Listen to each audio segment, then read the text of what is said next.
ازاي؟ انا باكل حوالي او اكتر كمان من 2 كيلو اكل في اليوم، وانا عامله عجز سعرات وبخس. الفكره هي ان انا باكل كميه كبيره من الاكل ولكن بسعرات قليله. اكتر حد لازم دايما طبقه يكون مليان، لازم احس ان الطبق اللي قدامي كبير، في اكل كتير، امضغ واكل كتير علشان اشبع.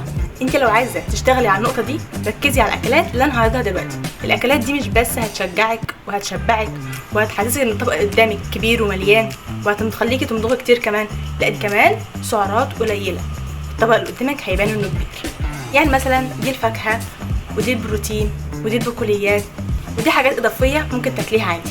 والفكره هي ان انا اقدر اديكي 2 كيلو اكل في اليوم ويكونوا حوالي او اقل كمان من 1000 كالوري، واقدر برضو اديكي 2 كيلو اكل في اليوم ويكونوا اكتر من 10000 كالوري. يبقى المشكله عمرها ما كانت في الاكل، المشكله في السعرات اللي انت بتدخليها في يومك. وسعرات البيتزا اللي ظاهره قدامك دلوقتي تتجاوز ال 3000 كالوري، اما البيتزا اللي انا عاملاها في البيت فسعراتها لا تتجاوز ال 350 بس، ودي قطعه. لو عجبك الفيديو متنسوش لايك وشير كومنت، تعملوا فولو عشان يوصلك مني كل جديد.